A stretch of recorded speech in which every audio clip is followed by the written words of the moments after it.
जम्मू काश्मीर हरियाणात मतमोजणीला सुरुवात झाली। जम्मू काश्मीर हरियाणात कोण बाजी मारणार याकडे देशाचं लक्ष लागलंय। निवडणुकीचा सर्वात वेगवान निकाल हा पुढारी न्यूजवर पाहता येणार आहे।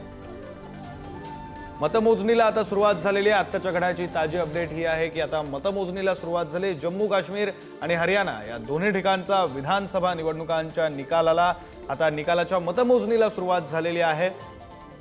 तर दोन्हीकडे नेमकं कोण बाजी मारणार याकडे देशाचं लक्ष लागलंय। खरं तर हरियाणामध्ये मागच्या 10 वर्षांपासून भाजपची सत्ता आहे। आता हॅट्रिक भाजपकडून केली जाते की मग काँग्रेस सत्तेत येणार। एक्झिट पोल्सच्या अंदाजानुसार काँग्रेस सत्तेत येणार आहे, मात्र तसं खरंच घडतं का हे पाहणं महत्त्वाचं असणार आहे आणि संपूर्ण देशाचं लक्ष याकडे लागलंय। तर दुसरीकडे जम्मू काश्मीर विषयी बोलायचं झालं तर कलम 370 हटवल्यानंतरची ही पहिली निवडणूक पार पडते, त्यामुळे ही निवडणूक महत्त्वाची आणि त्यामुळे देशाचं लक्ष याकडे लागलंय।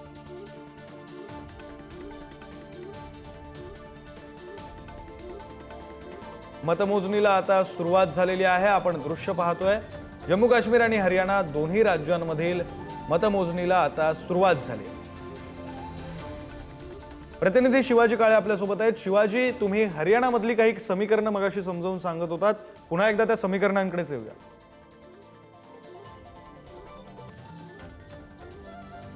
महत्त्वाचं म्हणजे कुमारी शैलजा यांची जी बदल्या काळामध्ये नाराजी तयार झाली होती त्याची ती कुठल्या काही प्रमाणामध्ये भाजपच्या पथ्यावर पडल्याचं बोललं जात आहे।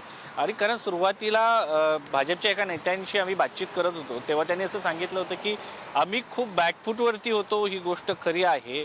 मनोहरलाल खट्टर जेव्हा मुख्यमंत्री होते त्याच्यानंतर आम्ही बऱ्यापैकी कव्हरेज करत आणलं आणि जर ज्या पद्धतीने आम्ही व्यूहरचना केलेली आहे त्या पद्धतीने सगळ्या गोष्टी घडल्या तर साधारण 40 जागांवरती भाजप विजयी ठरू शकतं अशी त्यांची मतांची मोजणी होती। आणि त्यांचं म्हणणं असं होतं कुमारी शैलजा ह्या ज्या काँग्रेसच्या दलित वोट चेहरा आहे, कारण हरियाणामध्ये दलित, जाट, नॉन जाटो असं एक कॉम्बिनेशन असतं। नॉन जाटो म्हणजे ओबीसी वर्ग जो आहे तो भाजपकडे असतो, जाट आणि दलित असं दोन्ही कॉम्बिनेशन करून काँग्रेस हे सातत्यानं निवडणुकीला सामोरं जात असतं। मात्र यावेळेस असं झालं की जाटचा चेहरा म्हणून हुड्डा परिवार समोर येताना पाहायला मिळाला आणि काँग्रेस नेहमी सातत्यानं जर आपण पाहिलं तर जाट समाजातून मुख्यमंत्री पदाचा चेहरा देत असतो। आता नायब सैनी जर आपण पाहिले तर ओबीसी आहेत, भाजपचं सातत्याने हे आपल्याला पाहायला मिळतं की ओबीसी वर्गाचा चेहरा ते सातत्यानं पुढं करतात।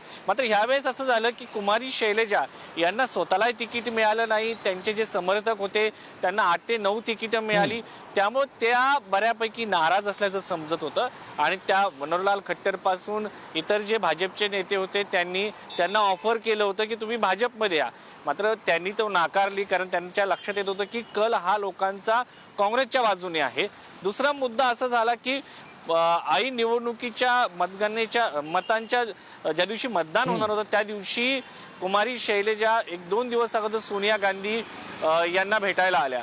त्यानंतर काही प्रमाणात काँग्रेसने जे काही त्यांच्या नावाने मतं बॅकफुटला जातील असा अंदाज व्यक्त केला जात होता तो थांबवण्याचा प्रयत्न केला, मात्र ते होत नव्हतं।